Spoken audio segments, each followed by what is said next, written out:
ابن رسول اللہ ماریہ قبطیہ کے وطن سے ہوا. ماریا کی قبر کہاں ہے؟ ماریا کی قبر دیکھنے سے تعلق رکھتی ہے. وہی سناٹا، وہی جنت البقیع کا سا سما، اور ان کے قریبی میں نے آپ کو بتایا تھا کہ شمعون یہودی کا گھر تھا. اور جب بھی ہم کاروان میں جاتے ہیں مدینہ منورہ تو وہاں بھی ہم جاتے ہیں جناب ماریہ قبطیہ کی قبر کے باہر. وہ تو دیوار ہے پیلے کلر کی، اور جناب باہر کھڑے رہ کے زیارت پڑھ لیتے ہیں. تو جناب علی اس طریقے سے امام رضا علیہ السلام نے ایک اور عقد کیا. کیوں؟ سلسلہ امامت تو آگے بڑھا ہے. اللہ نے شادی ہو گئی آپ کی، 18 سال کی عمر میں آپ بیوی کو لے کر آ گئے ام الفضل کو مدینے میں. پہلے بغداد میں رہتے تھے، پھر مدینے آ گئے، لیکن اولاد نہیں ہوئی. جناب لوگ تانا بھی دے رہے ہیں اور سوال بھی کر رہے ہیں. ایسے عالم میں ماریہ قبطیہ کی نسل سے ایک بی بی خضرا خاتون سے امام علیہ السلام نے عقد کیا، اور عقد کا ثمر یہ تھا کہ جناب نوے امام محمد تقی جواد علیہ السلام کی ولادت ہوئی.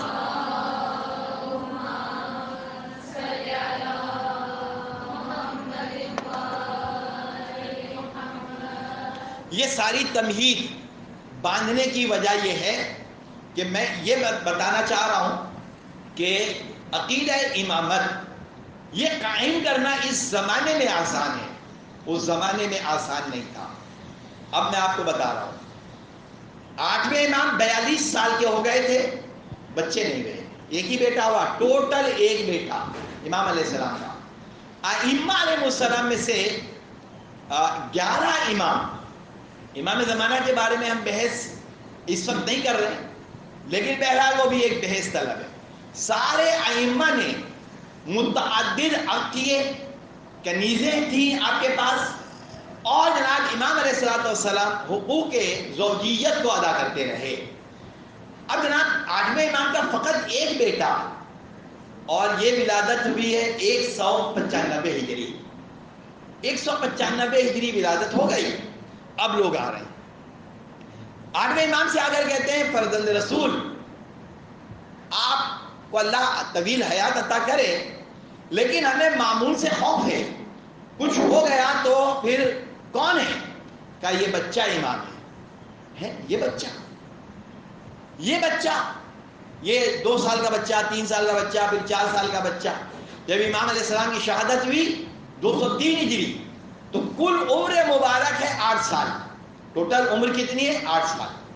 بھائی 4 سال کی عمر میں اسکول میں ایڈمیشن ملا، پریپ 1 پریپ 2 میڈمیں بیٹھی ہوئی ہیں اسکول میں پڑھاتی ہیں.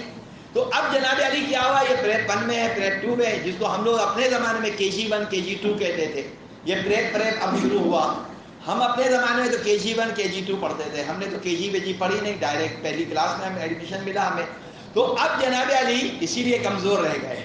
تو اب اس میں ہوا کیا کہ جناب علی یہ آتے ہیں لوگ اور آ کر کہتے ہیں فرزند رسول یہ تو بچہ ہے، یہ بچہ تو جھولے میں ہے، یہ بچہ تو ماں کی گود میں ہے، یہ بچہ تو بہت چھوٹا ہے. امام نے کہا کہ کیا قرآن میں آیت نہیں ہے یا یحییٰ خذ الکتاب بقوہ، یا یحییٰ خذ الکتاب بقوہ وآتیناہ الحکم صبیہ.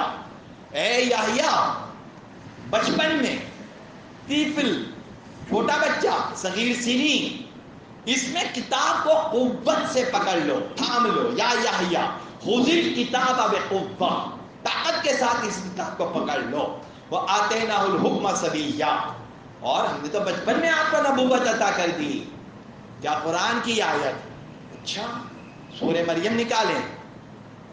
سورہ مریم جناب یہ لوگ آ گئے، یہ لوگ آئے اور کہنے لگے، چلے کہنے لگے کہ لفظ کے بعد تو میں چھوڑ دیتا ہوں، اس کے بعد کی بات بتا رہا ہوں. جناب مریم سے کہا یہ کیا؟ جناب مریم نے چپ کا روزہ رکھ دیا. خدا نے کہا روزہ رکھو، تو ایک روزہ ہوتا ہے بھوکا پیاسا رہنا. جناب مریم سے کہا کہ خاموش ہو جائیں، آپ کو کلام نہیں کرنا. اس کو بھی روزے کا لفظ کہا گیا ہے. رمضان میں ایسے روزے ہو جائیں تو کیا بات ہے. لہذا جناب، اور گرمی میں ایسے روزے ہو جائیں کہ خاموش رہیں. پھر بھی عورتیں جو ہے وہ یہ روزہ نہیں رکھ سکتی. جناب مریم جو ہے انہوں نے یہ روزہ رکھا، چپ کا روزہ. جناب انہوں نے آ کر کہا یہ کیا؟ تو جناب مریم نے کیا کیا؟ فاشارت الیہ، اشارہ کیا بچے کی طرف.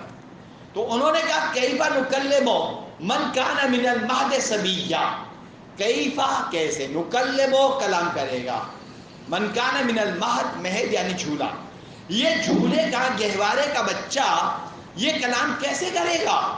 جناب مریم نے اشارہ کیا پوچھو. تو جناب قرآن نے کہا انی عبداللہ آتانی الکتاب وجعلنی نبیا، 3 دن کے ہیں حضرت عیسیٰ علیہ السلام. تو امام رضا نے کہا کہ اگر جناب یحییٰ بچپن میں نبوت کا ادعا کر سکتے ہیں اور پروردگار 3 دن کے بچے سے یہ کلام کراتا ہے کہ میں عبداللہ ہوں، اللہ کا بندہ ہوں، آتانی الکتاب، اس نے مجھے کتاب دی ہے اور اس نے مجھے نبی بنایا ہے، تو یہ بچہ میرا فرزند اگر یہ امامت کے عہدے پر فائز ہو جائے اور کائنات کا امام ہو جائے تو وہ نبی ہو سکتے ہیں، تو یہ امام کیوں نہیں ہو سکتا.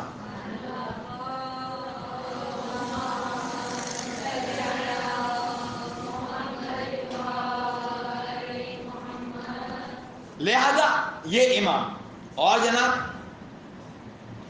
اب امام علی رضا علیہ السلام کی شہادت واقع ہو گئی 203 ہجری، اور جب شہادت واقع ہو گئی تو اب پوری کائنات کا امام کون ہے؟ پوری کائنات کے امام ہیں 9 امام. 9 امام کی عمر کتنی ہے؟ 8 سال. لہذا عقیدہ شیعہ یہ بنا کہ امامت کے لیے عمر کو نہیں دیکھا جاتا. یہاں تک کہ اب میں ایک اور پہلو بیان کر رہا ہوں. معجزات بہت ہیں، کتابیں بھری ہوئی ہیں معجزات سے. میں معجزات کی طرف آج شاید نہ جاؤں، پھر کبھی پڑھ دیں گے معجزات بھی، لیکن میں دوسری بات بیان کر رہا ہوں. اب لوگ آ رہے ہیں، کوئی جناب شام سے آ رہا ہے، کوئی ایران سے آ رہا ہے، کوئی فلسطین سے آ رہا ہے، مکے سے آ رہے ہیں. اور جناب جب آنے والے آتے ہیں ایک 80 فقیہوں کا ایک گروہ، یعنی علماء کا ایک گروہ امام علیہ السلام سے ملنے کے لیے آیا اور دیکھا کہ وہ ایک نوخیز بچے ہیں، 8 سال کا قد. پروردگار عالم نے ایسا نہیں ہے کہ جس کو امام بنایا تو قد آدم بنا دیا، 6 فٹ کے 7 فٹ کے امام بنا دیا، ایسا نہیں ہے، بلکہ ان کا قد نارمل جو 8 سال کے بچے کا ہے یا 10 سال کے بچے کا ہے، بس وہی. لہذا یہ لوگ آتے ہیں اور آ کر کہتے ہیں یہ بچہ یہ ہمارا امام. پھر کیا ہوا؟ لوگوں نے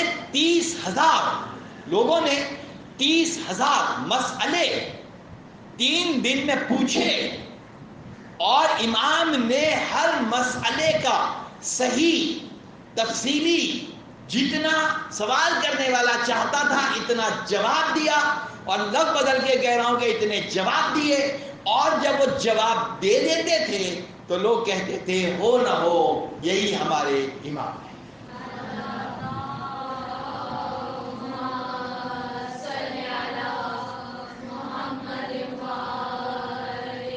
ایک پالیسی وہ پالیسی کیا ہے؟ وہ پالیسی یہ ہے کہ امام علی رضا علیہ السلام نے کیا کیا. امام علی رضا علیہ السلام نے جب آپ مدینے سے ایک طرح سے گرفتار ہو کے جا رہے تھے تو امام نے امام کو ایک خط لکھا. بات واضح ہو گئی. 8ویں امام نے جا رہے ہیں اور اب مدینے میں نہیں ہیں، خراسان جانا ہے تو مکہ پہنچے. امام نے خط لکھا. 8ویں امام علیہ السلام کا طریقہ یہ تھا کہ کبھی بھی نام لے کر اپنے فرزند کو نہیں بلاتے تھے. جیسے ہم لوگ کہہ دیتے ہیں علی نے کہا، وہ علی چھوٹے بھائی تھوڑی ہیں ہمارے، امام حسن امام حسین علیہ السلام جیسے ہم لوگ کہتے ہیں. میں نے آغا عقیل الغربی کو سنا اور نقل صاحب قبلہ علی نقل صاحب قبلہ کو میں نے ممبر پر سنا کہ جب بھی وہ کسی معصوم کا نام لیتے ہیں تو بہت تہذیب کے ساتھ شائستہ علیہ السلام سلام اللہ علیہ یہ لگا کر جناب وہ ہمیشہ نام لیتے ہیں. تو آپ پریکٹس کریں کہ جب بھی امام میں سے کسی بھی امام کا نام لیں تو علیہ السلام کہیں. لیکن ائمہ نے ہمیں ایک بات سکھائی اور وہ بات کیا سکھائی کہ 8ویں امام 9ویں امام کو جب بھی پکارتے تھے تو لقب کے ذریعے سے پکارتے تھے. آپ کو معلوم ہے کنیت کی تعریف کیا ہے کہ جس نام کے آگے الف لام لگا ہوا ہو یا اب لگا ہوا ہو وہ کنیت کہلاتا ہے. اور لقب جو خوبی ہو، ویسے تو لقب تو خوبی اور بدی دونوں کو کہتے ہیں، لیکن یہاں امام کے حوالے سے خوبی، تو امام کے القابات ہیں تقی، امام کے القابات میں سے ہے جواد، اور ایک لقب ہے جبار. دو طرح سے اس کو ہم استعمال کرتے ہیں. واو کے اوپر تشدید لگا دیتے ہیں اور واو کے اوپر سے تشدید ہٹا دیتے ہیں. جواد اور جبار، فرق ہے دونوں باتوں میں. موقع لگا تو بتاؤں گا، لیکن میں ابھی ایک اور بات بتا رہا ہوں کہ 8ویں امام علیہ السلام نے خط لکھا، مکے میں تھے، اور مکے سے خط ایک صاحب کے ساتھ مدینے بھجوایا. امام نے امام سے کہا خط میں ابو جعفر، یہ ابو جعفر 9ویں امام کی کنیت بنی، کنیت نام نہیں لیا، ابو جعفر. ابو جعفر دیکھو ہمارے گھر کے 2 دروازے ہیں، ایک باب صغیر ہے اور ایک باب کبیر ہے. آپ کا گھر جو ہے اس پہ کتنے دروازے ہیں؟ ہمارا مین گیٹ ایک ہے، اندر کمروں کے دروازے، مین گیٹ جو ہے وہ ایک ہے. یہ جو ہمارا مدرسہ ہے جہاں ہم لوگ بیٹھے ہوئے ابھی پڑھ رہے ہیں، اس کے کتنے دروازے ہیں؟ اس کے 2 دروازے ہیں، ایک وہ پیچھے دروازہ ہے اور ایک یہ دروازہ ہے. اچھا میں جناب پیچھے کے دروازے سے آ گیا اور جناب یہاں آگے آ گیا، میں چاہوں تو یہاں سے آؤں، چاہوں تو وہاں سے آؤں. لیکن 8ویں امام نے 9ویں امام کو خط لکھا کہ بیٹا ابو جعفر دیکھو، یہ جو چھوٹا دروازہ ہے باب صغیر، یہ لوگ تمہیں وہاں سے لے کر جاتے ہیں یا آپ کو وہاں سے لے کر جاتے ہیں. آپ چھوٹے دروازے سے گھر سے باہر مت جایا کریں. آپ بڑے دروازے سے جب بھی گھر سے باہر جانا ہو، حالات سازگار ہو، تو آپ بڑے دروازے سے جایا کریں. یہ تحریر ہو گئی. اگر یہاں پر میں رک جاؤں تو یہ کہی جائے گی نامکمل تحریر. اس تحریر کو امام نے مکمل کیا. بیٹا ابو جعفر، اس کی وجہ یہ کہ جو ضرورت مند کا مطلب یہ نہیں ہے کہ وہ فقط آٹا مانگ رہا ہے، چینی مانگ رہا ہے، چاول مانگ رہا ہے. لہذا ضرورت مند کا مطلب یہ نہیں ہے کہ گندم دے دو تو پیسے دے دو تو زکوٰۃ دے دو، یہی نہیں. ضرورت مند کا مطلب ہے کوئی فقہی مسئلہ، کوئی دینی مسئلہ، کوئی اصولی مسئلہ، کوئی قرآن کی آیت کی شرح.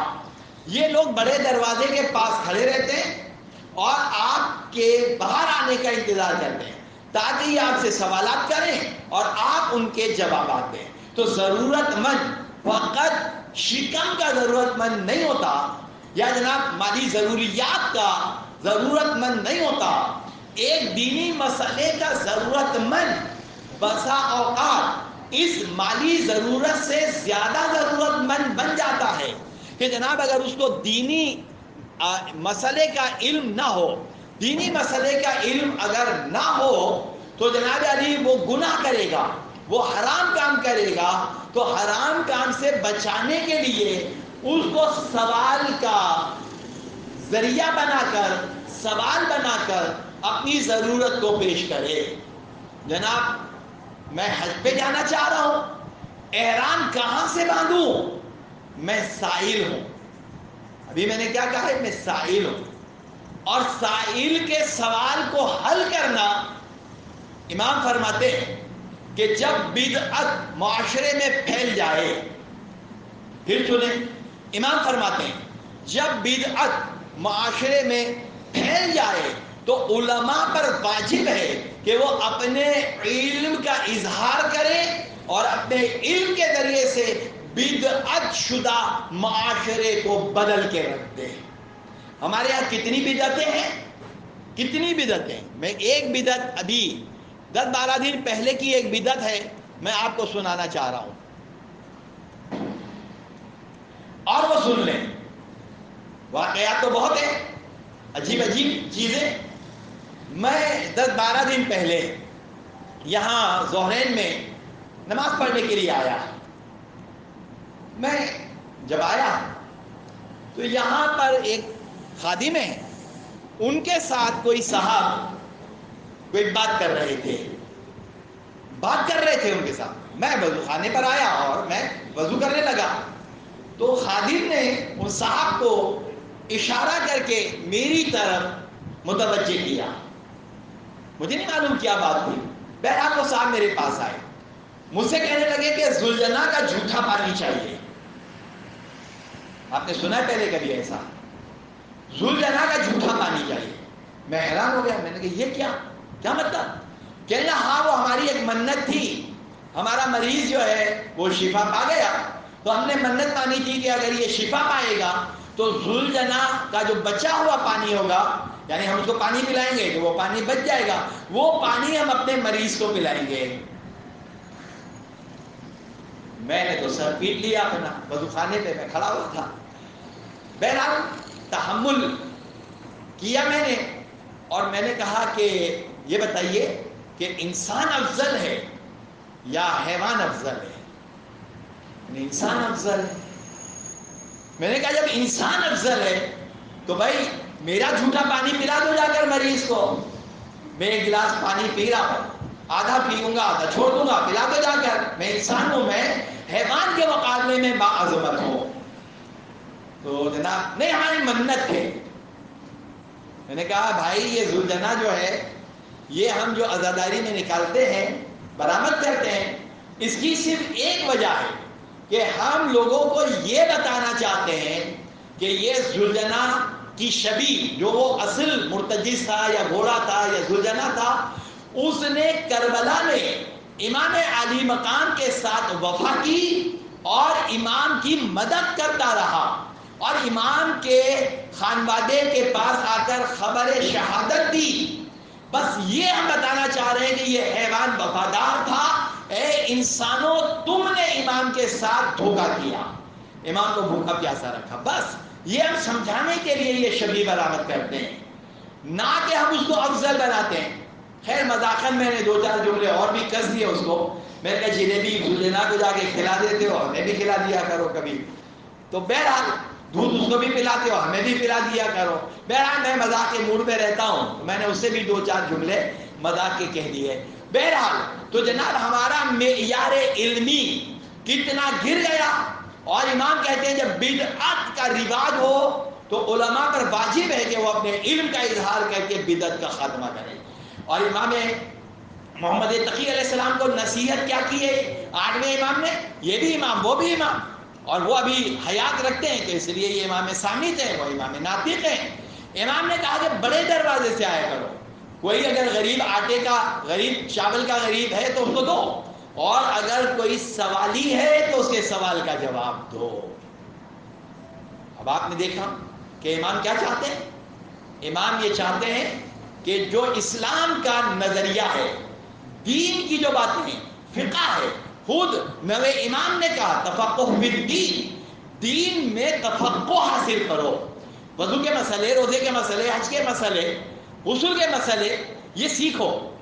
کئی دفعہ ہم نکاح پڑھنے جاتے ہیں اور دلہا میاں سے پوچھتے ہیں غسل کیسے کرتے ہو؟ کہنا میرے ابا سے پوچھو جا کر. تمہارے ابا سے کیا کریں بھائی پوچھ کر؟ تم بتاؤ کہ کیسے غسل کریں گے. آپ کو غسل نہیں آتا، مسجد کے اندر آپ کیسے آتے ہیں؟ شادی ہو رہی ہے آپ کی اور آپ کو یہ بات نہیں معلوم ہے. تو جناب دین کا پڑھنا اور دین کا سکھانا واجب ہے. جتنا علم ہماری ضرورت ہے اتنا سیکھنا. لہذا امام علیہ السلام کے پاس ایک نابینا آیا اور امام علیہ السلام مکے ہی میں تھے. یہ واقعہ بھی اسی کتاب کے اندر لکھا ہوا ہے. یہ کتاب میں نے آپ کو بتائی ہے، بہت مفید کتاب ہے. بہرحال واقعات وغیرہ کے حوالے سے، تاریخ وغیرہ کے حوالے سے 14 ستارے پڑھیں، محفل و مجالس پڑھیں، جو چاہے پڑھیں، لیکن بہت قیمتی موضوع کے ساتھ اس کتاب کے اندر جو گفتگو ہے یہ میں نے دوسری کتابوں میں نہیں دیکھی. اس لیے بہرحال اس کتاب کو میں نے جہاں تک یہ نشان لگا ہوا ہے یہاں تک میں نے پڑھا ہے اس کو اور اس کے کچھ نوٹس بھی لکھے ہیں. ظاہر ہے کل رات میں نے تواشا میں مجلس پڑھی ہے اور وہ اپلوڈ بھی کر دی ہے. 1 گھنٹے کی تقریر تھی وہ, اور میں یہ باتیں بھی بیان کی ہیں, کچھ اور بھی بیان کیا ہے. لہذا جناب اب کیا ہوا, امام علیہ السلام کے پاس جناب ایک نابینا آیا. نابینا ایک آدمی کے ساتھ ہاتھ پکڑ کر آیا اور امام علیہ السلام سے کہنے لگا وہ نابینا کہ مولا میں نابینا ہوں, مجھے نظر نہیں آتا. نابینا نظر نہیں آتا, ہاں نظر نہیں آتا, مولا دعا کریں. امام نے ایک کاغذ منگوایا, قلم منگوایا, امام نے تحریر لکھی, ابو جعفر یہ شخص میرے پاس آیا اپنی اس بیماری کے علاج کے لیے, تو اے بیٹا اس کے خط کو پڑھو اور اس کی مشکل کو حل کر دو. خط کو باندھا, لپیٹا, موڑا اور جناب اس کے حوالے کر کے کہا کہ مدینے جاؤ اور مدینے جا کر میرے فرزند سے ملاقات کرو اور میرے فرزند سے جا کر یہ خط دے دینا اور تمہارا مسئلہ وہ حل کریں گے. یہ کیا بات ہوئی؟ 8ویں امام آپ خود, آج جب میں خود ایک وقت شاید 83 کے زمانے میں یا 2008 2009 2010 2011 تقریباً ہر سال ہم ایران گئے اور میں نے اکثر دیکھا ایران میں کہ ہم رواق کوثر کے اندر ہوتے تھے اور ایک مرتبہ شور کی آواز ہوتی تھی اور جب پوچھتے تھے کہ کیا ہوا تو لوگ بتاتے تھے کہ امام علیہ السلام کے پاس ایک نابینا آیا تھا اور 8ویں امام نے اس کو بینا کر دیا. تو مولا وہ تو روزے کی برکتیں ہیں, آپ تو مکے میں خود زندہ موجود ہیں تو آپ بینا کر دیں. یہ آپ نے ابو جعفر کو خط کیوں لکھا؟ تو معلوم ہے آپ کو امام کیا جواب دیں گے؟ امام کہیں گے میں قید خانے میں جا رہا ہوں, میں بادشاہ کے دربار میں رہوں گا اور میں مومنین کے یہ مسائل اگر حل کرتا رہوں تو میرے بیٹے محمد تقی کی کہ جو ابھی صغیر سن ہے, جو ابھی 10 سال کے بھی نہیں ہوئے ہیں, ان کی عظمت علمی کیسے واضح ہوگی. لہذا میں نے سائلوں کو اپنے فرزند کی طرف بھیج کر ان سے ان کی مشکلات کو دور کرا کر ان کی امامت کا غائبانہ تعارف بھی کروایا اور اعلان بھی کروایا.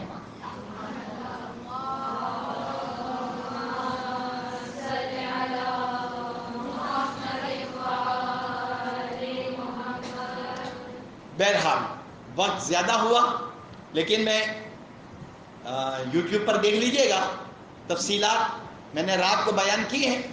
آپ کے لیے ایک بات اور بیان کر رہا ہوں, اور وہ کیا بات ہے؟ آپ نے سنا ہے, دیکھا ہے, ہو سکتا ہے آپ کے پاس ہو, ایک حرز ہے اور حرز مولا کا بھی ہے, دیگر ائمہ کے بھی حرز ہیں, لیکن جس طرح سے تقی 12 اماموں میں یہ لقب فقط 9ویں امام کا ہے. سارے امام تقی ہوتے ہیں, مولا تو امام المتقین ہے, لیکن لقب کے اعتبار سے 9ویں امام کا لقب. اس طرح سے حرز یہ مشہور و معروف ہے 9ویں امام کا, اور اس حرز کو رکھنا, سنبھالنا, بازو میں باندھنا, یا اگر کوئی چھوٹا سا بچہ ہو تو اس حرز کو جو طریقہ کار ہے بچے کے گلے میں ڈالنا یا انگلی سے حرز کی جو عبارت ہے اس کو پیشانی پر لکھنا. ایک عورت آئی آغا بہجت کے پاس, آغا بہجت سے کہنے لگی کہ میں اکثر چونک کر اٹھتی ہوں, سو جاتی ہوں, نیند میں ڈراونا کوئی خواب آ جاتا ہے, ایک دم چونکتی ہوں اور گھبرا کے اٹھ جاتی ہوں. آغا بہجت نے 3 چیزیں بتائیں. پہلی چیز یہ ہے کہ آپ سورہ موزتین یعنی سورہ فلق اور سورہ ناس آپ اس کی تلاوت کریں. چونکنا, گھبرانا, ڈرنا, گھر میں اکیلے, کمرے میں اکیلے اور جناب کوئی آ رہا ہے کوئی جا رہا ہے, ایسا محسوس ہوتا ہے. بعض اوقات اجنہ آتے ہیں, بعض اوقات یہ وہم ہوتا ہے ہمارا بھائی ہمارے گھر میں 10-12 لوگ رہتے ہیں، یہ میں نے مذاقاً تھوڑی کہا ہے، خود ہمارے گھر کے اندر 10 افراد تھے، ہم 8 بھائی بہن تھے، والد اور والدہ، تو 10 افراد تو ہم لوگ بھی تھے، اب نہیں ہے، لیکن بہرحال اس وقت تو تھے جب ہم چھوٹے تھے تو 10 افراد ہوتے تھے، ایک بھرا گھر، اور ہر وقت شور شرابہ، چی چا چو چا، بس کوئی آ رہا ہے کوئی جا رہا ہے۔ اب جناب اتنا بھرا گھر اور اکیلے گھر میں کبھی رہنا پڑے تو انسان گھبراتا ہے۔ آقا بہجت صلی اللہ علیہ وسلم نے کہا کہ میں چونکتی اور گھبراتی ہوں۔ آقا نے کہا کہ یہ سورہ فلق اور ناس کی تلاوت کیا کرو، کچھ صدقہ دو، اور حرز جواد کو اپنے بازو میں باندھو۔ حرز جواد کو باندھو گی تو تمہارا خوف اور تمہارا ڈر نکل جائے گا۔ ابھی ایک شادی ہوئی تقریباً 2.5 مہینے میں، وہاں سے ایک پیغام میرے پاس آیا کہ دلہن جو ہے وہ بہت گھبرا رہی ہے، بہت ڈر رہی ہے۔ بہرحال اس کو حرز جواد دے دیا گیا، اور یہ حرز جواد کہاں سے ملے گا، کیسے ملے گا، یہ انشاءاللہ میں خود ہی آپ کو لا کر دے دوں گا، اس لیے کہ جو چھپے ہیں وہ اس کا پیپر زیادہ اچھا نہیں ہے، لہذا میں وہ تو آپ کو نہیں دوں گا۔ بہت ہی مہین اور بہت ہی باریک پیپر ہے یہ، بغیر وضو کے اس کو ہاتھ نہیں لگانا چاہیے۔ اس کا مطلب یہ ہے کہ میں باوضو گفتگو کرنے کا عادی ہوں، میری عادت میں ہے کہ ممبر پر آتا ہوں تو وضو کرتا ہوں۔ تو یہ جناب علی حرز ہیں، لیکن اس کا جو پیپر ہے وہ مجھے زیادہ اچھا نہیں لگ رہا، تو میں نے مردوں سے تو یہ کہا ہے کہ جناب یہ والیٹ میں ڈال دیں، اور خواتین جو ہے اگر وہ گلے کا تعویذ پہنتی ہیں تو اس کے اندر جو ہے وہ ڈالیں، یا انگوٹھی ہے تو انگوٹھی کے اندر، یا جو اسٹار والی انگوٹھی ہے، اور ہم نئی انگوٹھی پہنتے ہیں حرز جواد والی۔ بہت سارے علماء بہت بھرے ہوئے واقعات، بس میں اتنی سی بات بتا رہا ہوں کہ جناب یہ حرز جواد جو ہے شیاطین سے، اشرار سے، خوف سے، چونکنے سے، حسد سے، یہ تمام چیزوں سے حرز جواد ہماری حفاظت کرتا ہے۔ یہاں تک کہ آج امام علیہ السلام کی بیوی، کون سی بیوی؟ پہلی بیوی، جیلس جو ہے وہ پہلی بیوی ہوتی ہے، اور وہ جناب جیلس جو ہوتی ہے اس نے جناب اپنے باپ کو بار بار کہا، انہوں نے دوسری شادی کر لی ہے، اور جناب یہ علی یہ بنی عباس کو برا بھلا کہتے ہیں، یہ یوں کرتے ہیں، یہ یوں کرتے ہیں، شکایتوں کے انبار۔ اسلام کا کیا پیغام ہے وہ اپنی جگہ، اسے تو کوئی ماننے کے لیے تیار ہی نہیں ہے، کون مانے گا پھر ہمارے کلچر میں؟ لہذا جناب اس نے شکایتوں کے انبار لگائے، تو اس نے پیا، شربت نہیں پیا، اس نے پیا، اور جب پیا تو نشہ آیا، اور جب نشہ آیا تو اس نے تلوار نکالی، اور تلوار نکال کر، امام تو بغداد میں تھے، تلوار نکال کر امام کے گھر میں گھس گیا اور امام پر حملے کرنے لگا، امام پر حملے کیے اس نے، اور گویا کہ امام کی گردن پر تلوار رکھی اور تلوار سے امام کی گردن کو کاٹ دیا۔ امام، یہ بات یہاں پر ہو گئی، لیکن میں تھوڑے عرصے کے بعد کی ایک بات کہہ رہا ہوں، بتا رہا ہوں۔ جب امام علیہ السلام کو زہر دیا تھا ام الفضل کے ذریعے سے اس کے چچا معتصم باللہ نے، کہ جو ہارون کا بیٹا تھا، مامون کا بھائی تھا، اور یہ جملے سن لیں، ہارون جس نے 7ویں امام کو شہید کیا، مامون نے اپنے سگے بھائی، ماں الگ ہے باپ ایک، وہ زبیدہ کا بیٹا تھا، زبیدہ ظاہر آپ نے سنا ہے، زبیدہ کی کہانی ایک زمانے میں بہت عام تھی، اور زبیدہ کے بارے میں کہا جاتا ہے کہ جو زمزم کی جو پائپ لائن ہے مکے سے جو چل رہی ہے مدینے کی طرف، اس کا آغاز مامون کی بیوی زبیدہ نے ہی کیا، ہارون کی بیوی زبیدہ نے ہی کیا تھا۔ یہ جناب امین کی ماں تھی، اور یہ مامون جو ہے یہ ایک اور کنیز کے بطن سے تھا، لہذا جناب مامون نے اپنے سگے بھائی امین کو حکومت کے لیے قتل کروا دیا تھا، اور اسی کا بھائی ہارون کا بیٹا اور مامون کا بھائی معتصم، اس نے 9 امام کو شہید کروایا۔ 2-3 منٹ کی اور زحمت ہے، اسے کہ میں یہ بات کمپلیٹ کر دینا چاہتا ہوں، اس میں ابھی سینکڑوں باتیں ہیں، سینکڑوں نکتے ہیں، لیکن میں یہ بات مکمل کر دینا چاہتا ہوں۔ تاکہ یہ بات اپڈیٹ ہو جائے گی، یہ کمپلیٹ تقریر ہو جائے گی۔ لہذا جناب کیا ہوا کہ معتصم کا جب باپ نے ایک مرتبہ تلوار کے ٹکڑے ٹکڑے کر دیے، تلوار سے ٹکڑے کیے امام کو، اور جناب جب نشہ اترا تو جناب اس کو خبر ہی نہیں ہے کہ کیا ہوا۔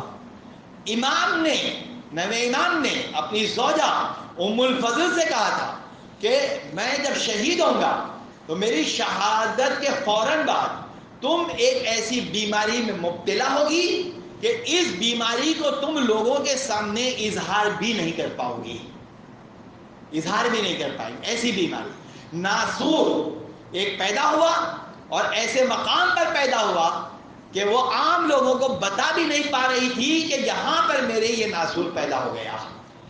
یعنی امام کی ایک طرح سے سمجھ لے بدوا تھی، اور وہ اس طرح سے تڑپ تڑپ کے مر گئے۔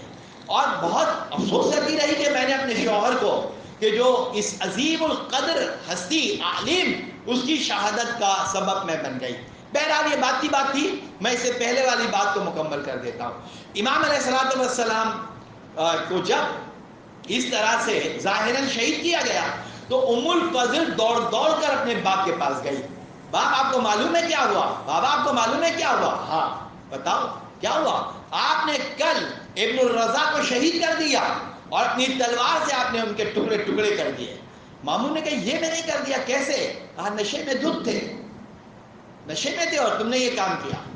مامون نے ایک غلام کو بلایا، غلام کا نام تھا یاسر۔ یاسر سے کہا جاؤ امام کے گھر اور امام کی کیفیت کو دیکھو۔ یاسر غلام جب امام کے گھر آیا تو دیکھا امام بالکل صحیح و سالم ہے، امام صحیح و سالم ہے۔ امام سے سوال ہوا، مامون نے ہی پوچھا کہ مولا آپ کے پاس کون سی ایسی چیز ہے کہ جس نے آپ کی جان کو بچایا؟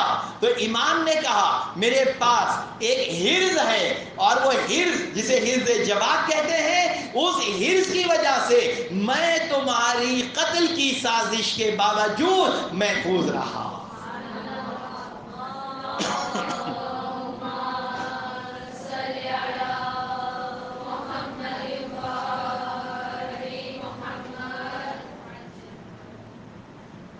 والسلام علیکم ورحمۃ اللہ وبرکاتہ۔ اسے بند کرو اب سے۔